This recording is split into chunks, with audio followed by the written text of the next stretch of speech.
Bitcoin mining is the beating heart of the world's biggest cryptocurrency, but it's not all pickaxes and power bills anymore. As the industry evolves, cloud mining is making it easier than ever to tap into this digital gold rush without getting your hands dirty.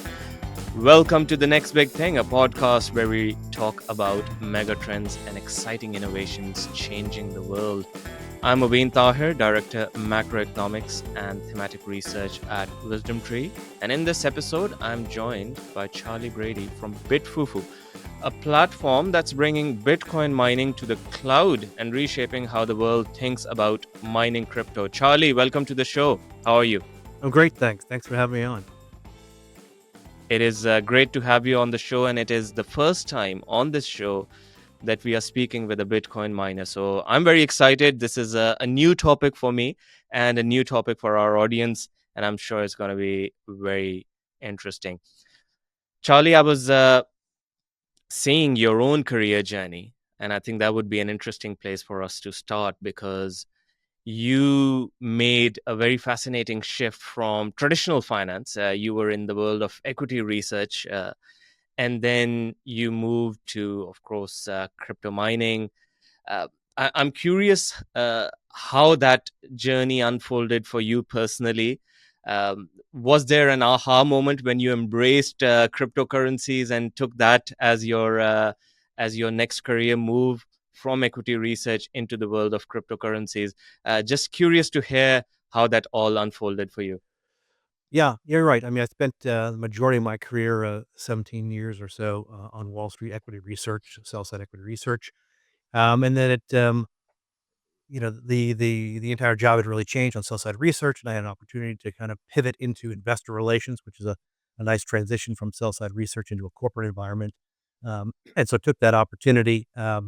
Worked at a couple different shops before coming to BitFuFu, but the reason coming to BitFuFu, I'd been just on a personal basis involved in crypto mining on obviously a pretty small personal scale, but BitFuFu had come public March of 2024.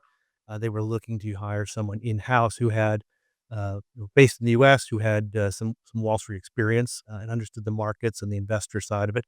I thought this is an interesting opportunity. Bitcoin, I'm obviously pretty bullish on it. I've been kind of involved in it for a few years personally, and it was a good opportunity to kind of really get into a company that had just come public and was really seeing significant amount of growth, and the opportunity looking out the next few years seemed pretty strong to me. So I kind of jumped on that chance. It's interesting you mentioned your personal experience with Bitcoin even before you made the switch from Wall Street and equity research. I'm curious when you actually made the move and became an insider, if you like, of the industry. Was it everything you expected it to be? Were there any surprises? How did it go? It's interesting the community in the Bitcoin space, not just the companies, but you go to a Bitcoin conference and then the people that show up, it's a great group of people. It's a little bit eclectic, and it really pulls people in from all different walks of life, who have been in Bitcoin mining for a number of years to people that have got into it, 6 months ago, 3 months ago, and are really just trying to understand it better. So it's an interesting group of people. I'd say when I joined the company, I wanted to get a little more educated on kind of getting into the nitty-gritty, of Bitcoin mining and blockchain. So I, spent a good amount of time really kind of educating myself on kind of the next few levels down, as opposed to just kind of a top view of Bitcoin mining. I hadn't actually been too familiar with cloud mining, so that was interesting, and BitFuFu is the largest cloud miner in the world, by a pretty wide margin, and so that was interesting space to kind of really explore and understand the dynamics and the benefits of cloud mining for me. So you've mentioned BitFuFu's role in cloud mining. I think those will be very important terms to explore. But to begin with, I would just like for you to set the scene for our audience in terms of what BitFuFu does and where it sits within the ecosystem, because people understand, of course, the idea of cryptocurrencies, mining, but of course, cloud mining may not necessarily be something everyone is familiar with. So it would be useful to just paint a picture of what the ecosystem looks like and where BitFuFu fits in. Yeah, absolutely. So BitFuFu is we have self-mining operations, which would be what you'd find from a typical self-miner, where we have hosting capacity. We own and lease mining rigs, which ASIC mining machines, which are specialized computers essentially to mine Bitcoin, and we mine Bitcoin for our own account essentially. That's been around about third, 35, 36% of revenues for the past couple of years. The majority of our revenue really has come from the cloud mining side. And what we're doing with cloud mining is we're taking our hash rates. We have over 20 exahash of capacity. We have almost 500 megawatts of hosting capacity, and we have lease and owned machines. And these machines can generate Bitcoin for ourselves, or they can generate it for cloud mining customers. And we have the ability, which is a bit unique for BitFuFu, in that we can dynamically slide the allocation of our hash rate, which is computing power to mine Bitcoin. We can slide that hash rate between self mining and cloud mining. And so when we slide, which, on almost a real time basis. And and within the cloud mining business, we can slice that hash rate up into chunks that customers want to purchase for certain periods of time. So what we're on the cloud side, we're essentially leasing our hash rate capacity to customers. So a customer can go on the website, do the background check, know your customer KYC, input their Bitcoin wallet, select one of 3 or 4 pools they want to have their mining machine be part of, and it'll in real time, you can watch what's being mined, and they can buy that in. I think a minimum is around 10 terahash, and they can buy it in generally 30-day chunks, so 30, 60, 90, 180 days, 360 days, and and we have some customers that come in and just we'll mine 10 terahash for 30 days, and we have some customers that are more on the institutional side, which is the majority of the cloud mining revenue, that'll come in and they'll buy hundreds of terahash for 60, 180, 360 days. So it really spans the gamut. We've got over 600,000 registered users on the cloud platform right now, um, both retail and institutional. So it's a way that someone who really knows nothing about Bitcoin mining could, within, I'd say, 20 or 30 minutes, probably go onto the website and be mining Bitcoin, and without having the upfront expense of having to acquire mining machines, have them shipped to a location to be hosted, dealing with setting up a pool, all the complexity that goes into Bitcoin mining, try to find, effective, cheap electricity, because obviously that's the biggest input. So it really takes all that complexity out of the process.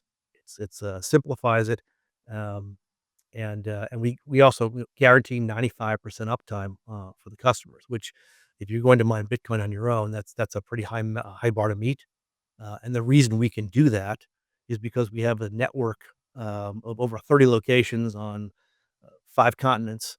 And if we were to, for instance, even if an entire data center for us went down, which is it's never happened, but we could, because we have the ability to slide a hash rate, we would just take some from our self mining capacity and slide that over to the cloud side. And so, from a cloud customer standpoint, you're never going to see that happen. You're going to see the uptime, and we actually run network wide close to 98% uptime.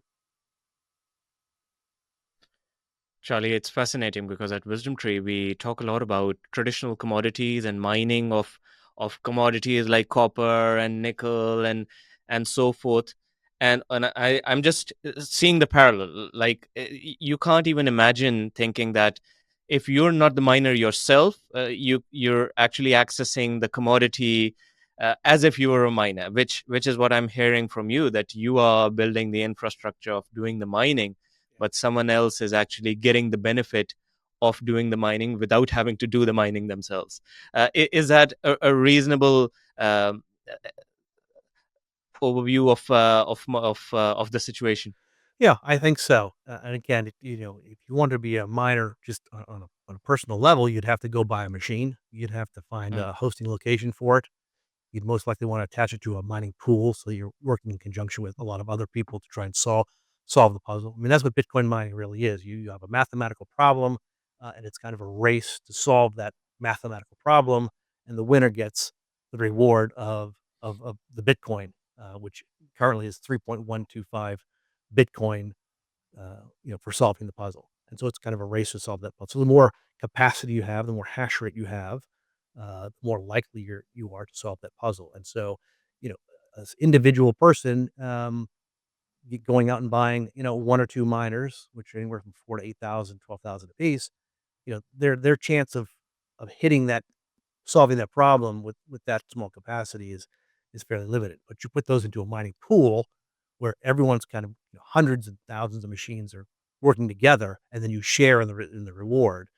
Your chances of getting some of that reward is much greater. And so the cloud side allows somebody to do that without having to go buy those machines, right? You're doing it. You're doing it through the cloud, and where BitFuFu is really handling all the background that goes into that, managing the machines, maintenance of machines, everything else that goes into it, making sure it's connected correctly, and the machine is actually operating uptime. So, yeah, that is a good way to really do it. And the fact that, from a transparency standpoint, I think early on, there were cloud mining, so-called cloud mining operations that weren't as transparent and maybe got a little bit of bad rap. And so one of the things we really stress is the transparency aspect, that you can look on either the website or on the mobile app, and you can see in real time the machine that's mining the Bitcoin and what it's mining. And so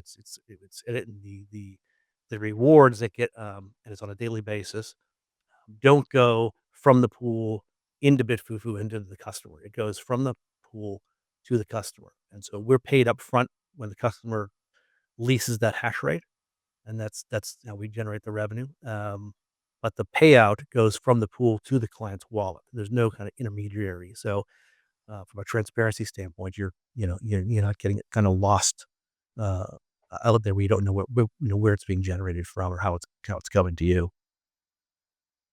Speaking of the customer, Charlie, you from from a from an Mhm. investor's perspective, say, of course, you ultimately what anyone is looking to do is gain an exposure to a certain asset class.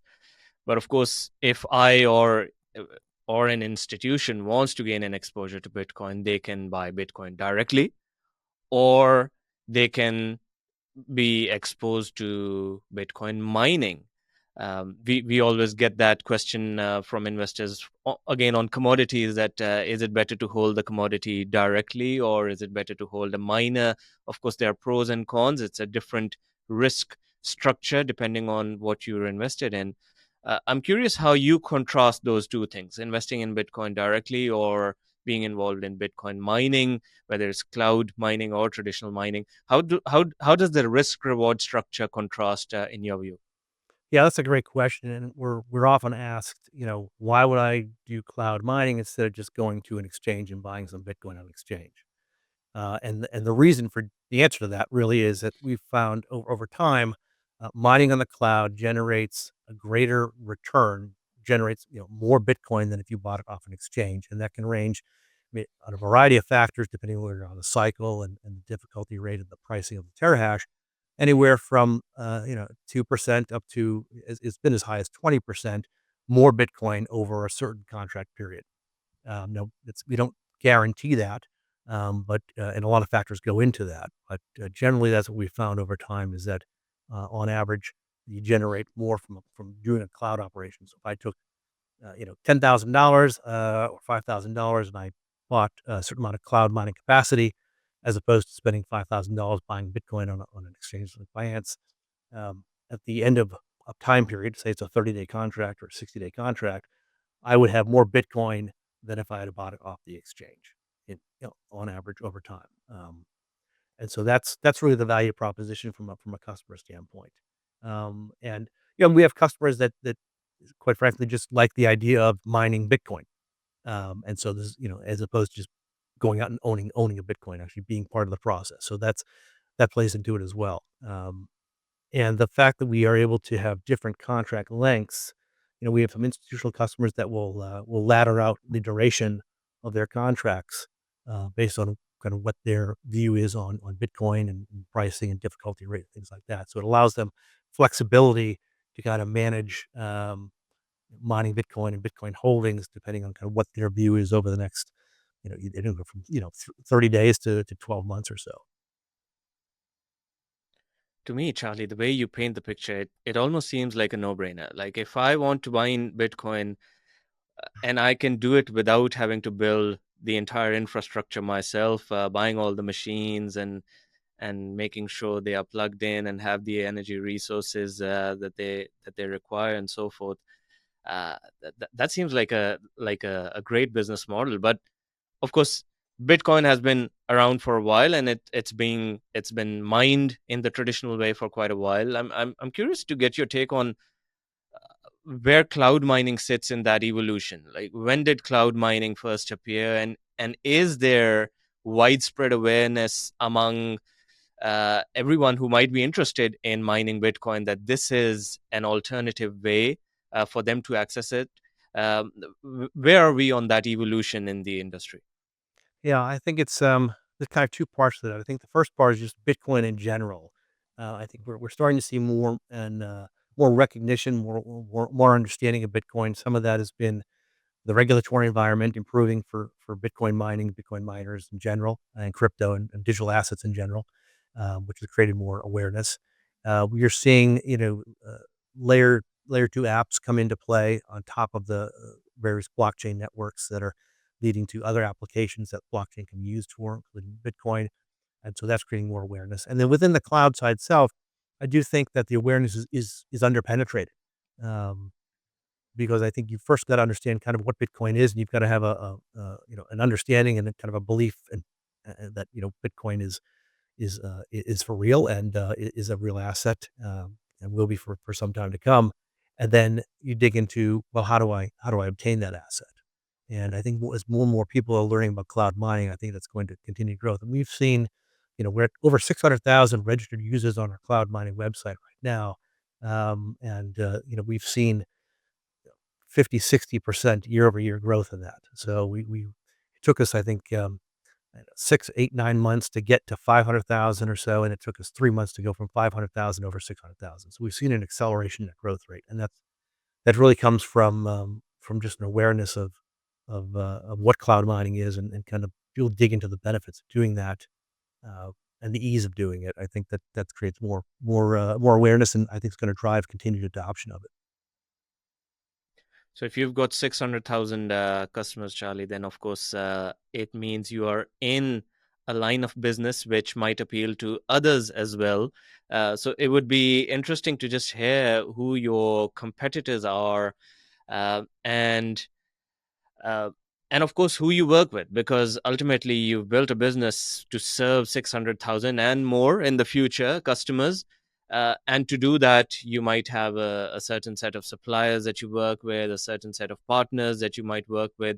So just paint a picture for the ecosystem. Who are you competing with, and who are you working with to serve all those customers that you have now?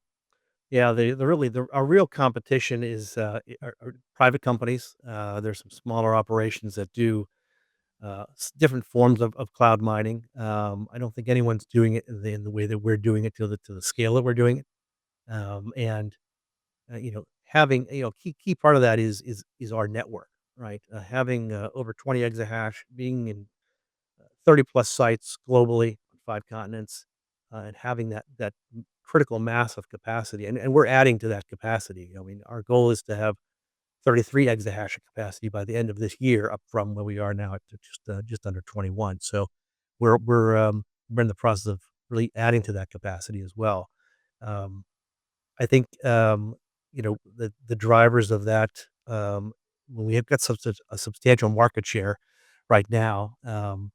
And the fact that with transparency, and we can, if you go to the website, it's very easy to use. It's very integrated. We try and make it as easy as possible for the customer. I think that's a competitive advantage for us as well, that allows customers to do that. And we've seen a lot of institutional money come into it. Family offices, high net worth, smaller money managers that want exposure to Bitcoin mining, or have customers that want exposure to Bitcoin mining, but don't want, again, get into the complexity of doing that. And so, from a revenue perspective, the majority of our cloud mining revenues are actually institutional revenues. from a number of users perspective, it's more retail, but, from a revenue standpoint, it's more institutional revenue because the institutional tends to order size tends to be significantly larger than your average retail order size, but it's open to anybody, and the company, was really started with the idea of, our CEO and founder, had worked at, Bitmain, and Bitmain is a strategic partner for us. For those viewers who might not know, Bitmain is the largest manufacturer of ASIC mining machines in the world, and they've been an early investor in the company. They came in a couple of rounds. We did a PIPE offering on the, SPAC process, de-SPAC process, and they've been a great partner for us. In fact, we have a 10-year, 300 megawatt hosting agreement with them, so we've locked in that capacity for, I think, I believe it's another 8 years on that.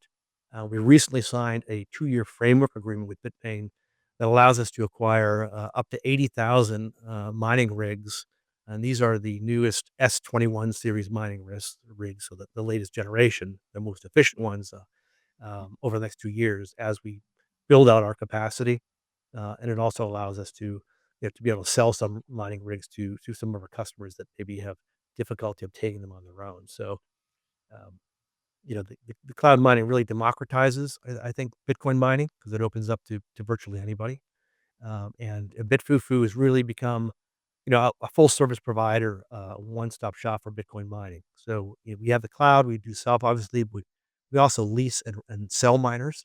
We have our own mining pool, BitFuFu Pool, which we started a few months ago. We rolled a new operating system, so it's BitFuFu OS, which allows a miner. We obviously use it internally to optimize our entire fleet in real time. But if someone, we do a little bit of hosting. If someone wants to have their machine put into one of our facilities, they can use our operating system to optimize that machine.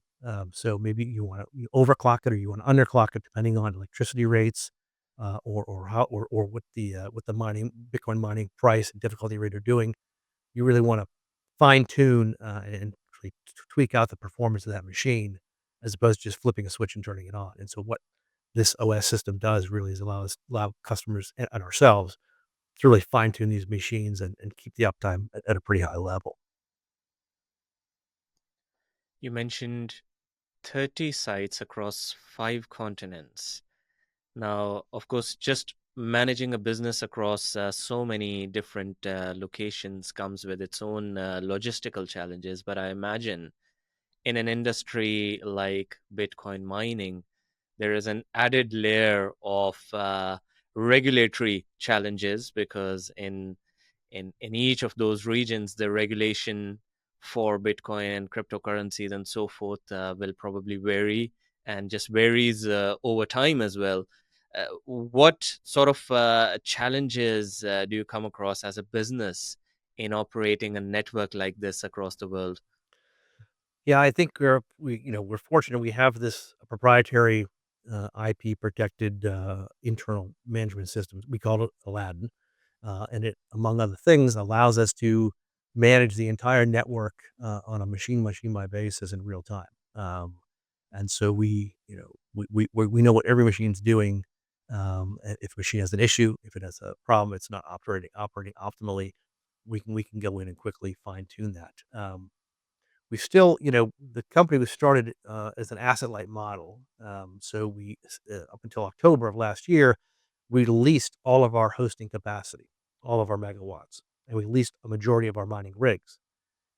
We made a pivot on that strategy in October. We acquired our first owned mining site. It was an 80 megawatt site in Ethiopia. It's a joint venture partnership. We were a majority ownership there. In December, we signed 2 long-term leases with options to buy for 33 megawatts in the US.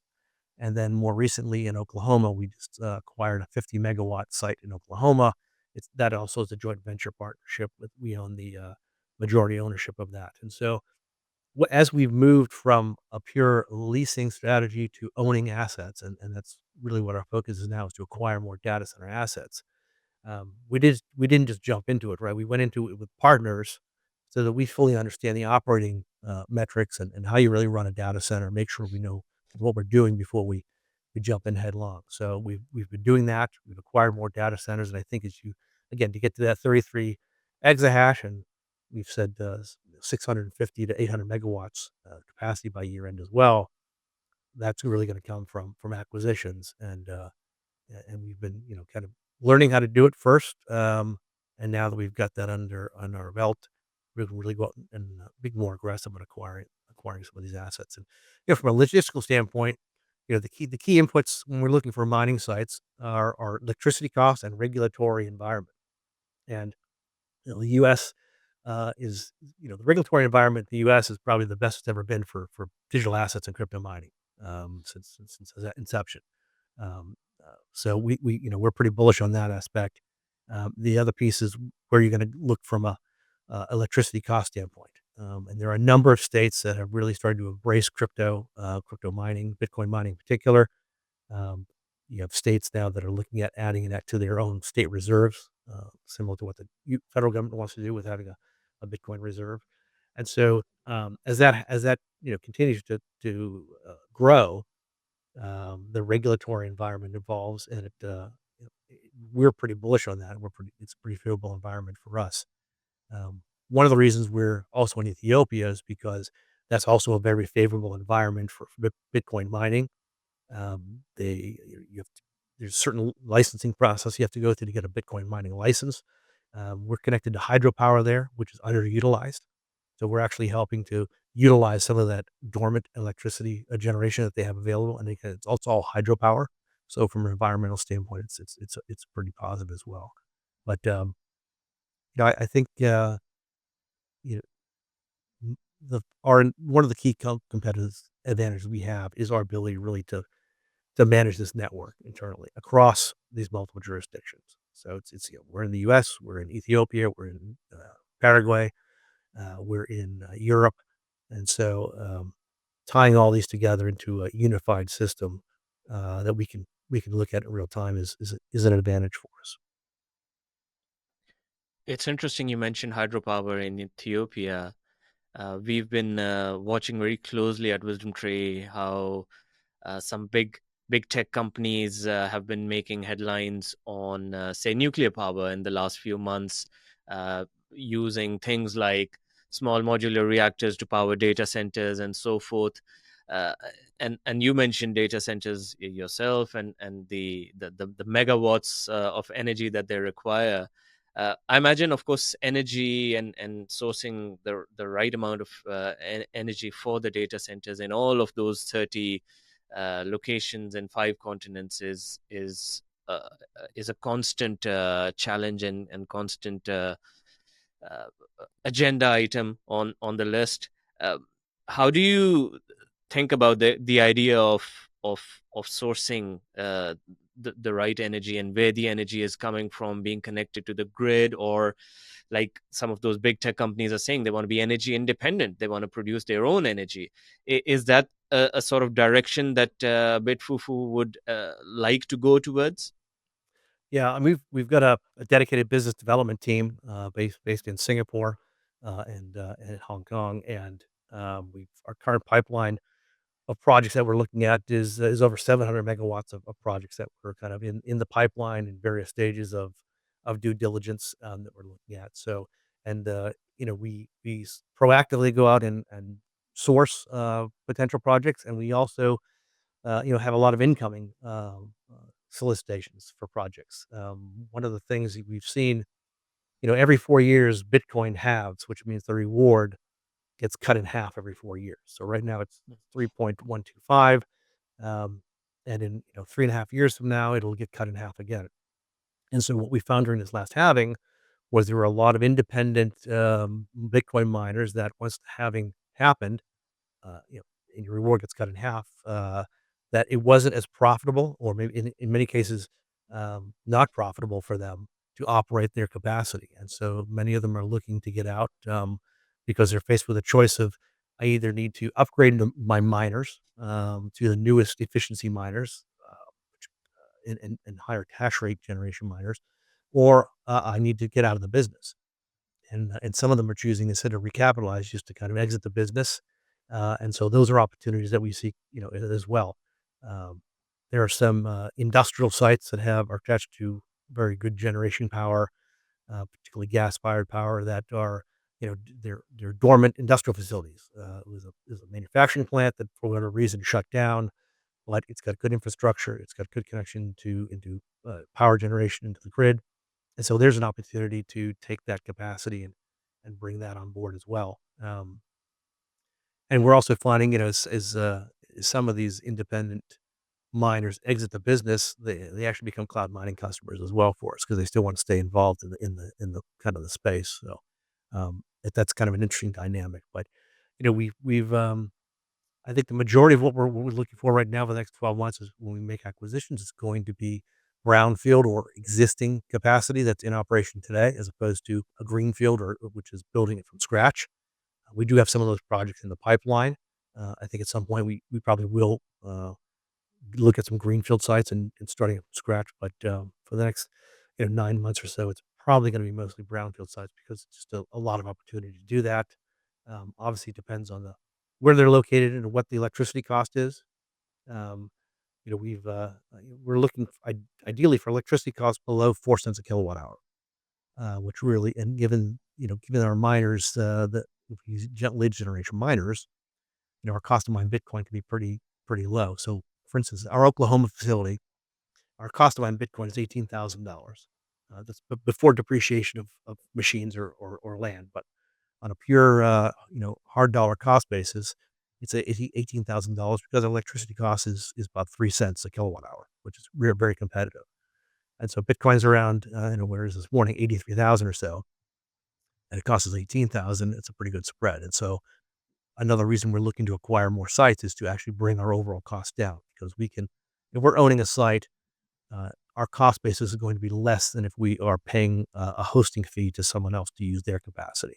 Because there's obviously other costs that are embedded in that hosting contract, including a profit margin for the owner of the hosting capacity.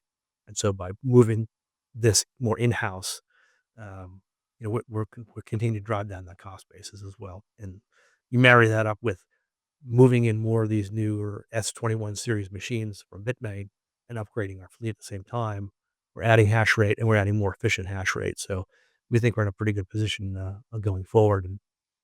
And just, another point in the cloud mining business, I've talked about the benefits from a customer standpoint, but from a BitFuFu standpoint, it really helps us because, if you're a pure Bitcoin miner, you're really subject to the volatility of Bitcoin. I think we all see, how much Bitcoin moves up and down in relatively short period of time. It can get pretty whipsawed. And a Bitcoin miner who's self mining is going to be subject to that valuation of the pricing of Bitcoin. When with the cloud mining business for us, when we sell that terahash, we are locking in that cost at the time of the contract. So we're paid for that terahash at the start of the contract. So we've locked it in. So we sell a contract for 100 terahash, and Bitcoin is trading at 83,000. And the next day it goes to 70,000. The value of that contract that we sold doesn't change. We sold it for that price, and that's what it is. Now, you could say that, well, you miss what happens when it goes up. You miss the upside of the cloud, and that's true to some extent. But the contract durations are our average contract duration is somewhere, probably 90 days or so, 90 to 100 days, depending on the customer. And so that upside, foregone opportunity is relatively short lived because those contracts will roll off. And we always have contracts kind of rolling off and being renewed again. So we don't lose too much on the upside if by locking in that cloud mining, and it really improves the stability of our revenue stream. And from a cash flow perspective, getting that cash upfront is obviously nice to have as well. So I'm again drawing the parallel with the world of commodities, and what I hear is like commodity miners may use futures to hedge, if you like, the price volatility in the underlying commodity. What I'm hearing from you is you do something similar, but the length of the contract could vary. And of course, sometimes that might work in your favor, sometimes it might work against you, but it depends on the customer how long you hedge that price risk for. Is that fair? Yeah, I think that's a fair way to put it. We are sort of hedging the Bitcoin price risk, if you will, by selling out and locking in that price.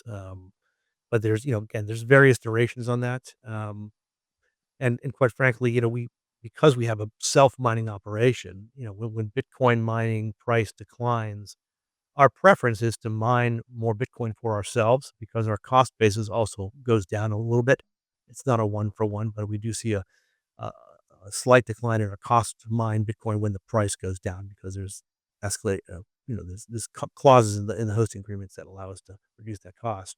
And when Bitcoin mining is at a very high price, on average, we generally want to sell more into the cloud side because we're pricing that terahash accordingly to where the Bitcoin price is, and we're obviously able to sell that terahash and lock that price in at a much higher level. So um, it's a more simplistic way of looking at it, but by and large, that's kind of how we view it. As far as how what determines the sliding it back and forth. And it doesn't move significantly. I don't think you're gonna see us do a 90-10 split or something like that. But certainly, yeah, if you look at cloud mining as being, 50 to 65%, that's probably a reasonable range depending where we're on the cycle. That percentage, has recently gotten a little bit skewed because in Q4 of last year, we did actually sell some mining machines. We had $30 million of mining machine sales, which we had not had since 2022. But we saw demand come back in the fourth quarter of last year. We have the opportunity to sell some of our older machines as well as access to Bitmain's newest machines, and so we took that opportunity to sell some machines to some customers that were really anxious to get some additional equipment, and so that we did have 30 million of revenue in Q4. I think we'll probably have some more of that revenue in 2025. So if you look at the Q4 percentage split, it kind of skews down a little bit from what cloud was. But if you back out the machine sales, it's been kind of right in around that 60% range. That's pretty stable. You were talking about the Bitcoin halving when we were talking about electricity costs and so forth.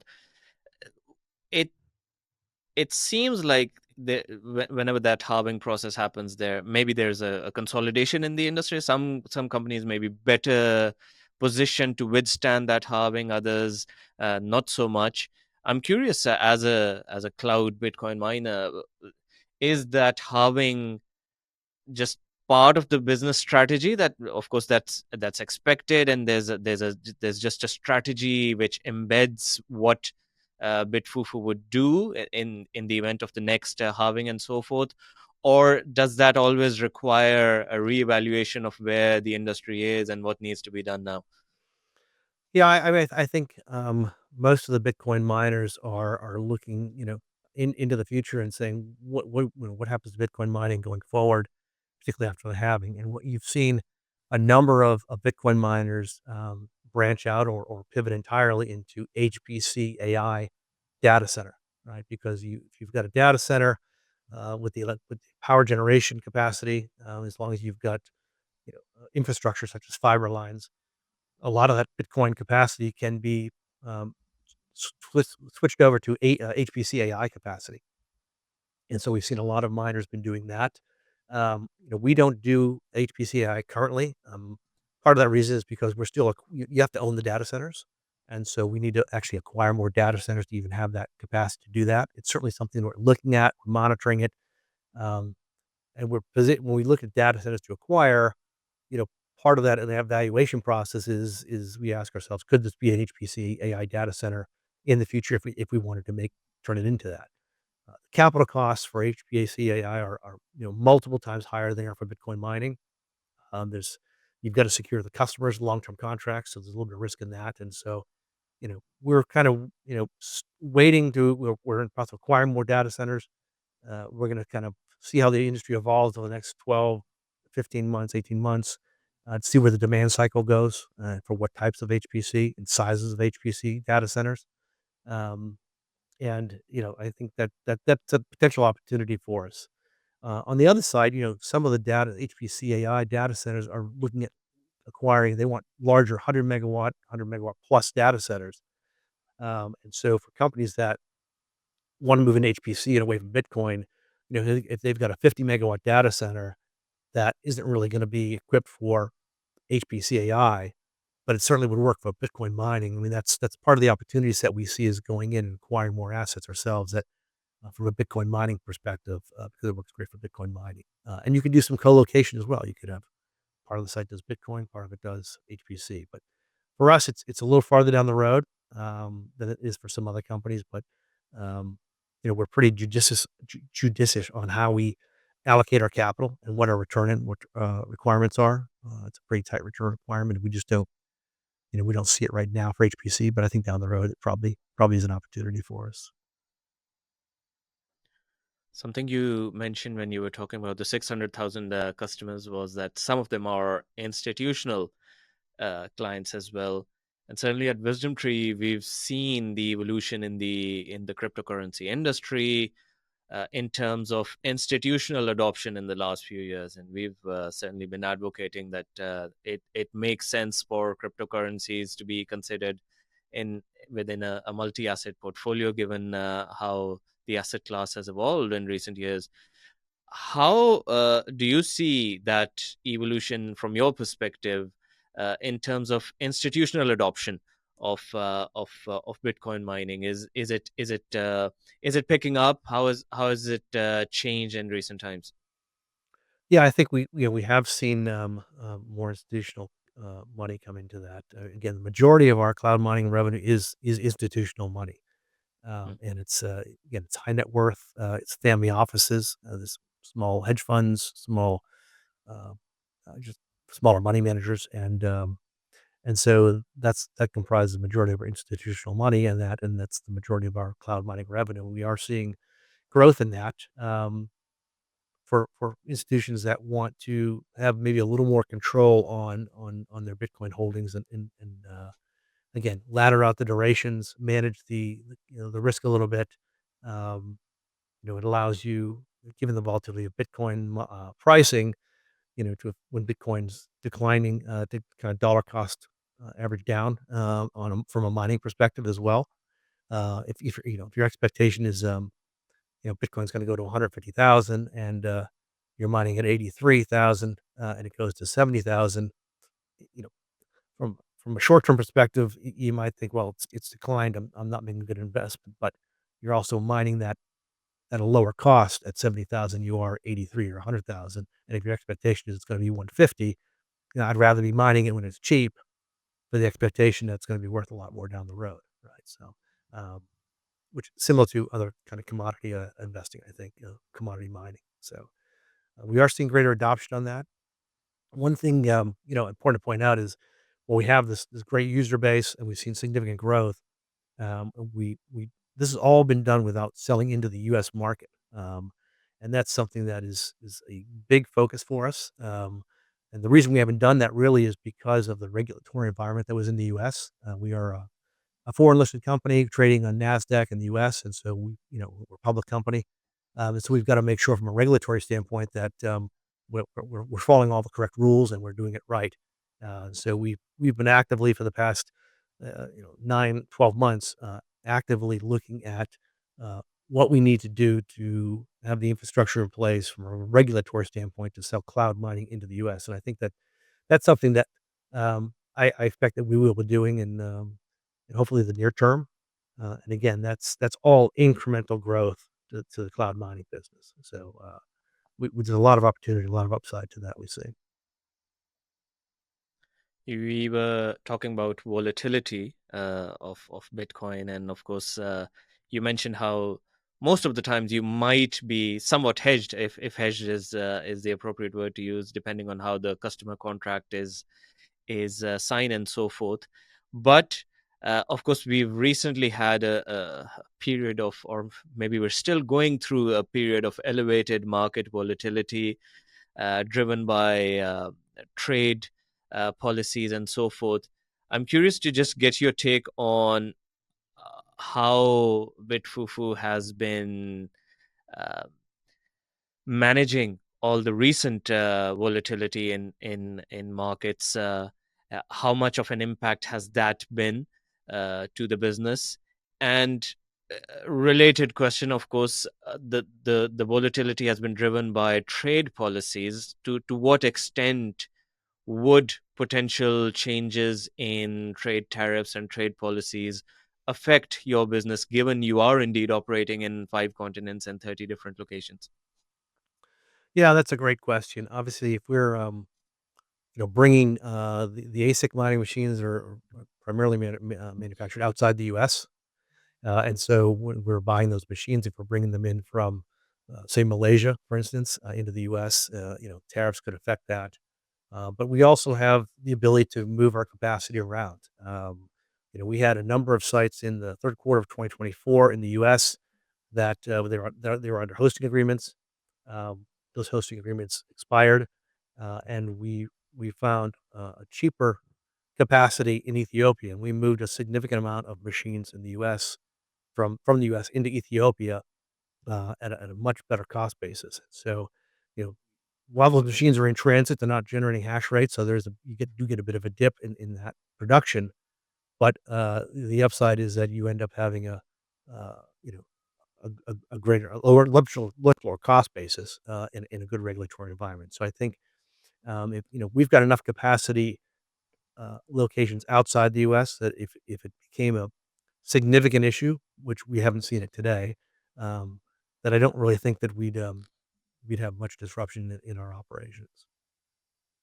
And we are, and there are ASIC machines that are made in the U.S. by other different companies, and so I think that would always also be an option. So, as we come to a close, Charlie, I'd love to just get your take on what lies ahead. We've spoken a bit about innovation in the industry, but what are the trends that you are most excited about facing the Bitcoin mining space, and of course, particularly the cloud mining space, in terms of technological innovation, in terms of adoption from investors? What sort of trends should people like me be observing and following to make sure we're not missing anything? Yeah, I think you hit on the cloud mining side of it. I think that is, again, it's underappreciated. I think as more people become aware of Bitcoin, and want to get involved in that, but don't want that complexity. Cloud mining is a very logical route to go for those people. I think from an institutional side, as more institutional money becomes comfortable investing into Bitcoin, I think we're going to see continued growth on the institutional side of our cloud mining business as well, because it allows them to kind of manage and hedge their own risk, and depending on what their expectations are for difficulty rate and where they think the price of Bitcoin is gonna go, um, it allows them a little more control over that process, and again, what we found over time is that cloud mining generally generates a better return than just buying it straight off the exchange, so there's a little bit of a yield on that as well. I think, beyond just the mining of the Bitcoin, there are companies working on layer 2 technologies, technology that will sit on top of the Bitcoin blockchain that can be used for different applications, whether it's for banking applications, whether it's for retail applications, gaming applications. I think as that becomes more and more widespread and people understand it and gets greater adoption, that drives some of the network activity. And part of the payout when you mine Bitcoin is transaction fees. It's a smaller piece of it, but I think over time, if you see greater and greater transaction fees happening, the next several years as more applications are available to be used on that transaction fee income could see a little bit of a bump up, an increase, and so that's kind of, incremental to whatever you're going to get from just the pure mining of the Bitcoin itself. You do get that piece of the transaction fee and it varies, quarter to quarter, day to day, really, on where the network is and then the number of transactions being conducted. But I think the trend is over time, longer term, is going to be moving higher for that. So that's, interesting piece to see how quickly that will evolve out. Well, thank you so much, Charlie. That was a fascinating discussion. I've certainly learned a lot, and I'm sure our audience has as well. And we thank you for joining us on this episode. Well, thanks very much for having me. Great to talk about it. And, BitFuFu, I think, is just in closing, is a major player in it in the market. We're probably one of the largest Bitcoin miners no one's ever heard of. But we're trying to get the word out, and it's a company that's been profitable every single year in existence, for the past 4 years, and positive EBITDA, positive net income. So it's and a great balance sheet. So from a investment standpoint, it's a pretty solid company as well, and we're just excited to see what Bitcoin's going to do over the next several years. We're pretty bullish on it. So thanks very much for having me and giving me the opportunity to talk about the industry and the company in particular. It was our pleasure. We have to thank Charlie at this point and thank everyone for joining us on this episode. Before we close, I do need to state the following. To clarify, the views and opinions expressed in this podcast are those of Wisdom Tree and in this episode, BitFuFu, and are subject to change. Anything we present in this podcast is not intended to be relied upon as a forecast, research, nor as investment or tax advice. The information and opinions expressed in this podcast are not a recommendation, offer, or solicitation to buy or sell any securities, and reliance upon them is at the sole discretion of the listener. Please remember, past performance is no indication of future results. So, with that, we hope you've enjoyed this episode of The Next Big Thing. If you do want to hear more from us, please subscribe on whichever platform you're using. And of course, take a moment to leave us a 5-star rating. You can follow us on LinkedIn or X, Wisdom Tree in Europe, or me on those platforms. And if you want to learn more about megatrends, please visit Wisdom Tree's website. Join us again for another interesting topic next time. We'll see you then.